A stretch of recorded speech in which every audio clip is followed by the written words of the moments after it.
This is FM1 from 2023. Let's just do it. So I is equal to mv minus mu. I'm just going to call v maybe ab and do it in vector form. So I is minus 642 equals m times v, which is ab, minus u, which is minus 4, 3.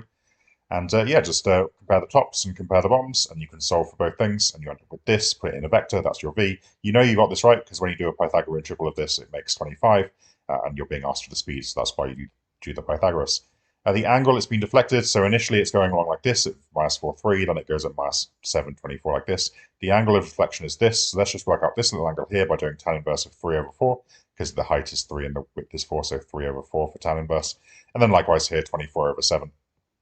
The negatives don't really matter. And of course, that's all of this angle here. So when we take away the 36, we get this little bit here, which also happens to be that, which is nice. Question 2 then, we've got a car mass 1,000 traveling along with resistances of 400. Now we know, because it's going at constant speed, that the force going forwards must also be 400. We also know that force is equal to power over velocity. We know that driving force is the power of 16,000. So we have that 16,000 over the velocity must be this 400. And then, of course, we just do this divided by 400, and we get u is 40, just because these two forces have to be equal for it to be constant speed. Now we're pulling a trailer, so a slightly more complicated situation. The picture looks a bit like this, and we can, of course, add in our two tensions as well. And now we'll consider the entire thing in one go. Now, we can't be using this not F equals ma because it's not a force. So we'll just have to write this as this over the velocity, maybe. So we'll say that over the velocity minus 400 minus 300 equals ma, where m is the total of the two. And then if we just focus on the first half, we have this minus 400 minus t equals 1,000a. Now we can, of course, actually first as well, we can say, so that's just what I've talked to there. But how I've got a here is because you actually know v is 20 over 3. So you type this in with a 20 over 3, take away 400, take away this, and then divide by 1600 to get a is that. And then this is the second one being set up, just the right-hand side. This minus this equals this. But of course, you already know a now, and you know v is still 20 over 30. So you type all of that in, and with the a as well. And you can work out t is just that, and it's not too tricky. Now we have things traveling like this. I always write it like this, where all of my velocities are just going to the right, and if I have to make things negative to make that work, then fine. So u is definitely a positive number because that makes this velocity positive, which means this is definitely going to the left, and so that's why I've denoted it with an arrow going this way to say that, well, if it's negative, therefore it's actually going this way, but I'd like to just put everything going to the right. Anyway, afterwards it looks like this. I've just made up these two speeds because I can.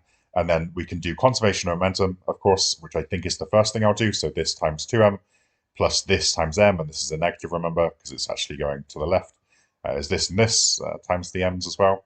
And then, of course, we have E as separation. You can cancel the m's out and simplify that bit. You also have E as separation over approach, speed of separation, I should say, over speed of approach. The speed of separation is v minus u, and the approach is just 5u, because that's how this one's coming this way at 2u, so the approach is, it's essentially this minus this, I guess. So, okay, we have this. And yeah, we can rearrange that a little bit. This is a very simple simultaneous equation. We're looking for this speed of q, which is the second one. So I'm looking for w. So let's rearrange that for v, I guess, and say v is 4u minus w over 2, and throw that into there. So I'll just rearrange that for the v and put it into there. And now if you just double everything and rearrange for w, you'll get what was required. While I'm here, I'm also going to do the same for v, just because it's useful for the next bit. So now that we know w is that, we can put that result into there, and then we can take away 5ue and add v in and combine the things together, times everything by 3, I guess. And we can work out v is this. So now we have v and w, which I'll just put here. One thing to note as well about this speed here is that it's actually negative, because e is bigger than 4/5. The 5's cancel, and you're doing 4 minus something bigger than 4. So this is definitely a negative number. So this one is actually going this way here, which makes a lot of sense for the next part of the question, because you hit a wall, and so q obviously hits the wall, it bounces back. Now, it would always re-hit this particle if this particle was going this way, but it's actually going this way. So what we want is we want the new speed from this one, which is just going to be this times f. And now notice I'm breaking the rule that I said earlier. I'm now just going to work with everything arrows going to the left. So because this is definitely a positive number, if I times it by f, it's still a positive number. And so it's definitely going this way with this arrow. And now here, I said that was negative. So if I send the arrow this way and just times it by a -1, this is definitely now a positive number, and it's also following the arrow to to the left here. So now all I need for this one to catch this one is for this to be a bigger positive number than this is, because that way it's going this way with a faster speed, and it will catch this one here. So I just need this to be bigger than this, and it will be done. It's quite you can get in quite a mess setting this inequality up if you don't think about the directions things are going carefully enough, but this will get the job done. Cancel out the 3's, cancel out the u's, and it turns out to be pretty straightforward from there. Question 4 then, we've got a string hanging from a ceiling essentially like this, with mass m at the end, natural length 2a, elasticity this. So of course we've got an mg force coming down. It's in equilibrium, so the tension coming up, which we know is equal to lambda x over L, where lambda is this and L is that must be equal to mg, right? So we can just set that equal, and we can find x almost immediately. It's just a half, cancelling out the mg's. And then, of course, the length O to E, where it is just going to be the natural length 2a plus this length to make 2.5a. It's now pulled down to be length 4a. And we're going to have to just work out one of these things where we do all of the different types of energies, and then we're going to do the loss minus the gain equals the work done, is the way that I always set it out. So we'll think about elastic potential energy. Initially, it's got 2a all squared, because it's the formula is lambda x squared over 2l, right? So I'm just going to say it's lambda x squared of the initial bit minus the end bit. At the end, it's only stretching a, because it should be 2a. It's 4a all the way down. Natural length 2a, so the initial stretch is 2a because it's from 2a to another 2a gets to 4a, and then when it goes back an a, the stretch is just a single a at that point. So then we can say this is just 4a squared minus 3a squared. The 4's cancel down here, and you just end up with this. Now it has a gain in potential energy, which is just mga, because again it's just gone upwards. You can sort of define the 4a going down. You can define how far it is down there as just your kind of zero, your kind of floor, I guess, if you want. And then it just goes up a from there. So the gain in potential energy is just mga. And then you have, of course, you also have your kinetic energy gain. It's stationary at the start, and it has speed v, we'll just say, at the end. So that's just a gain of half mv. The work done is the distance traveled times the force acting against it, which is a half mg. Sorry, a quarter mg. So it's a quarter mg times a. And now we'll set up, I always do it the same way. You might do it differently, but I just do losses take away gains equals work done. So the loss is this, because there's more elastic potential energy to start than there is at the end, so that's a loss. And then the gains were those two things. So take those away equals the work done. And this ends up just kind of rearranging for that, and you'll be done there. The particle P is held at O, and it's released from rest and reaches maximum speed. At the point B, maximum speed means that it's in equilibrium, because the acceleration is 0, so F equals ma, F is 0. So the forces are in equilibrium. There's a resistance of a quarter mg, it tells you still. You've also got this T, of course, and you've always got your downwards of mg. So we're just going to set those things equal to each other, right? We're going to have this, which, remember, lambda is 4mg and L is 2a, plus this is equal to mg. We cancel out the mg's, and we can just solve that x is this thing here. So the forces are equal to each other when the extension is that. Add that back to the natural length, and you can find the distance that it is from the ceiling at the time is that there, and that is that done. Question 5 then, so obviously we've got u sine alpha, u cos alpha here. We can maybe call this v and say this is v cos beta and v sine beta just there. Now this is not moving to start with. When it does move, it's going to just move speed w, we'll just say across. And the reason I know that is because the vertical velocities in this kind of situation are always the same for each particle at the start and the end. So u sine alpha equals v sine beta. If this has a vertical velocity at 0 at the start, then it must have a vertical velocity at 0 at the end. So it just travels this way at the end. So like I said, u sine alpha equals v sine beta. And we can also set up E, which is speed of speed of separation over speed of approach. Separation is this minus this, and the approach is just that, because again, this one is stationary at the start, and that's just a horizontal thing that we do that for. And then conservation, and then you can write it as that. And then finally, conservation of momentum is just says this times m plus 0 times big M, I guess, equals this times little m plus this times big M. Everything going to the right, we're just saying. Now, it wants us to show this thing here. Now, notice this thing doesn't have any of big U, big V, or big W. Makes sense it doesn't have big V or big W because I made those things up. But it doesn't have any of the others either. So what we're going to have to try and do is put these, essentially just this, because this one is just making this one, this, and this together somehow to cancel out all of those big V's, U's, and W's. So the first thing, and there's lots of ways you can do this, but the first thing that I decided to do was get rid of, or write this U in terms of V by writing it as V sine beta over sine alpha. So that's just gone in there. And this W, I think I've also changed by saying it's UE cos alpha plus V cos beta. And now I think I can just do that again with this U. I can write that again in terms of V. And if I do that, all of the V's, all of the terms will have V's in them, and they'll all just cancel out. While I'm doing that, I can also say that, of course, cos alpha over sine alpha is cot alpha, which seems promising because there are tans in here. So that seems like a promising thing to do. And also, actually, I think at the point that I did this, no, sorry, I was going to say all the M's cancel, but they don't. There's a little bit of cancelling with trig here as well. But like I said, all the V's cancel. So my main job is pretty much immediately done here. We're down to something that doesn't have any of the things that this doesn't have, which is fantastic. Now, I want to have a tan beta. So what I decided to do was just forcefully make one. And I think I can do that by just dividing by cos beta everywhere, and that will forcefully make a tan beta in here. So, okay, divide by cos beta everywhere. That makes another tan beta in here, and obviously just gets rid of that. Now, if we just expand out a little bit and rearrange for tan beta, of course, and there's also a cot alpha in both of those tan beta terms. So we can factorize that out as well and give you this. But of course, cot alpha, that's the same as 1 over tan alpha. So now we can just times both sides by tan alpha to make it go away, and then divide by the remainder there, and we end up with what they wanted us to get. So not an easy question at all. Felt quite step-like, and I've seen questions in step, in step 2 mechanics questions that do a lot of this elimination of all of the speeds kind of thing to get down to some expression in just the masses and the angles. So if you do want to do more practice of that, look up some step 2 questions that look a bit like this, because you'll end up doing this kind of thing as well there. Anyway, given m equals big EM, or E big M, I should say, well, that makes this denominator 0. So tan beta is something over 0, which is plus or minus infinity, which means beta should be 90 to make that work, or pi over 2. Now, if beta is pi over 2, then this is just an angle of pi over 2, or 90 here, which means it's going straight down. Or you could say, therefore, v cos beta is 0. But in either case, that means the thing is traveling straight down and is therefore perpendicular to this one, which is traveling straight across. And that's what you'll have to say there.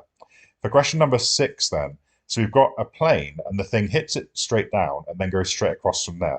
Really interesting question. Not really seen something like this before. We can, of course, break this down into lots of different components. If you imagine the U coming through the plane like this, then it's a bit like an mg at that point, and we just know that there's mg cos theta and mg sine theta there. So that's going to be u sine theta and u cos theta like this. So I just imagined it coming through, and then it's just the same thing as it always is. This one, because this is alpha by alternate angles, this is just v cos alpha, and this is v sine alpha, I guess, as well. Now, we know that these two things are the same based on how collisions on a wall like this work. And we know that this one has a relationship with E, but we're not getting there yet. We want to first talk about the impulse. So the impulse is obviously m times the final velocity, and we're doing the impulse perpendicular to the wall, so it's going to be this minus this. Remember, velocity is like change in momentum, and because this one's going the wrong way, we have to then put a minus in it, I guess, because it's going the opposite direction to this one was. That's why it's minus. So anyway, we have this, but now we can just say that v, I guess, is u sine alpha over cos alpha, and that's going to be super useful because we look in this and we see that v isn't there. So that means we must be getting rid of v. So we put that in there. A little bit of stuff cancels or factorizes out, I should say. And now we just need to make this look like sec alpha. We'll just write this as cos squared over cos, and then sine squared plus cos squared is 1. So this is 1 over cos alpha, which of course is sec alpha, and we're done with that. Now it says coefficient of this, show this thing here. Now we have the coefficient, so we can say that this thing here is just e lots of the original one. And now if we square this, it actually immediately looks quite a lot like this, but it's not quite the same. So what we'll do is we'll also square this relationship, u sine alpha equals v cos alpha, square that as well to get u squared sine squared equals v squared cos squared. And then if we add these together, really nice little trick, because sine squared plus cos squared, once again, just like we saw before, is 1. We end up pretty much racing to the thing that we were asked to show. Kind of interesting. Anyway, should be known that I went in the wrong direction on this question to start with, but then it ended up being super useful for the last part. So don't worry if you don't get everything straight away in one go, because things that you work out might be useful for the end of the question, and we'll get to that, back to that in a second. Anyway, kinetic energy lost is just, of course, going to be half mv, u squared minus v squared, so the initial speed, minus the final speed. I guess we could write it as like this for the energy lost. But v squared is just this whole thing that we just found. Of course, we can factorize out u squared here to get 1 minus this minus that when we expand that bracket as well. We notice that this doesn't have any sine squareds in it. Again, always looking at the things that we're trying to show helps us get there. Sine squared is 1 minus cos squared. So we can write it like this, 1 minus minus there, I guess, to make a plus. The ones cancel. You can write those backwards and factorize out the cos squared, and we end up with what was required. And then the last part, okay, well, if we want to write it in terms of u and e only, we want to get rid of this alpha. Now, by accident, I had already shown somewhere else in my notes that if I divide this by, divide this by u cos alpha, I get this. But then using this relationship, replace the v with u sine alpha over cos alpha, the u's cancel, this becomes a tan, and you get e equals tan squared alpha. And I saw that, and I was like, well, that's going to work, right? That's going to get this to go away, because tan squared is the same, I think, as sec squared minus 1. Sec squared is 1 minus cos, is 1 over cos squared, of course. So flip those over and we get cos squared as this, and we can just throw this in. Never miss an opportunity to do a difference of two squares just for fun, and we can cancel those down and end up with this here, and that'll be our answer. So question 7 then, quite a difficult question, particularly this ending bit, but the first bit's actually not too bad. So make sure you do pick up the first marks, even if you can't get these 6, which is very step-like, very tough question, this part C. But anyway, let's just zoom in for a second. This wall is E1, and this wall collision is E2. And now we can just put in a bunch of speeds in here. Nothing else in here matters at all, so we can just get rid of it. Look at the questions here. Of course, this is u sine cos alpha, this is v cos beta, this is u sine alpha, and v sine beta, of course. Now we can just say, of course, that this equals that, and that this one is going to be u e sine alpha, right? Because we could just write this one as u e sine alpha there. So v sine beta, therefore, is u e sine alpha. So that one's there, and then, of course, these two are equal as well. Just divide these. U's cancel, v's cancel, make some tans, and you get e1 tan alpha is equal to tan beta. So that's all they're asking there. So quite an easy 4 marks to start with. And now we essentially just do the same over here. Just transplant. Don't worry about this 90 minus b that technically exists here. Just transplant. These speeds aren't changing. So that's going to be the one that goes here. And that's going to be the one that goes here. Then just do the same thing here. So this is going to be w cos gamma, and then w sine gamma there. And again, same thing as this. So this equals that, which I'll put first this time. And then this one, if you times it by e, is going to be this one here, E2, of course, E1 for the first wall, E2 for the second wall. And we're going to do the same kind of thing here. Divide these through. I've put them this way up because I want to make cot gamma. So this way up makes me a cot gamma, which is useful. And now tan beta is just defined to be E1 tan alpha. You can times everything by E2 as well, and you end up precisely with that. So that's 7 marks. That's half the question done. So even if you are struggling with C, which is a very tough question, you've got half the marks for doing stuff that's really not that bad. Anyway, for part C, APQ is this angle up here. Now that's going to be 180 minus this minus that. And AQP is this one over here. Now that's 90 minus beta from there, because that's 90. So this is 180 minus this minus that, which ends up being this here. Now, we're supposed to consider these two added together. So let's add those together. The betas cancel, which is interesting. But we make this here. Now, what on earth are we supposed to consider about that? Well, is there anything that we know about it? Well, we know that it's less than 180 because there are 2 angles in a triangle. So it's less than 180, right? That's basically all that I know. So I'm going to rearrange that. And I don't really know how you're supposed to come up with this on your own in any reasonable amount of time. But it's very step-like in that sense. But writing alpha like this is useful because now you can make the ultra chav move of just saying, well, if alpha is bigger than this, then because alpha is between 0 and 90 and tan is an increasing function between 0 and 90, that means tan alpha is also bigger than tan that. And now that's super useful because we have things about tan and cot described here. Now, this is not too helpful because it's like this. And also, using the tan compound angle formula here is also not helpful because you end up trying to evaluate tan 90, which you can't really do. So let's just write this as sine this over cos that. And now we can deal with both of these. We can write these as sine goes, of course, sine cos plus sine cos, but if there's a minus there, then there's a minus there. And cos goes cos minus cos, sine, but if there's a minus there, there's a plus there. Now, because sine of 90 is 1 and cos of 90 is 0, this actually turns out to be very simple. It just goes into this, right? This term stays, this goes away, this stays. and that's just sec. So interesting that tan 90 minus gamma is just, sorry, that turns into cot. Tan 90 minus gamma is just cot of that gamma there. And the reason that that's pretty much the answer, we're pretty much there, is because if we have that line there, which we found earlier, which I've just written here, then of course, if you replace cot gamma with something bigger, then this whole side becomes bigger. Now you cancel out the tan alphas and you get E2 is bigger than E1. So pretty tough. There is another way to do it, but it likewise involves halfway through coming up with a step that is about as ballsy as this step here. So yeah, quite a tough thing to come up with, but very step-like in that regard. But it does come out if you do spend enough time on it. Lastly, we have that E1 is equal to E2. So if E1 is equal to E2, then we can say E1 tan alpha equals E1 cos cot gamma, right? And therefore tan alpha is equal to cot gamma.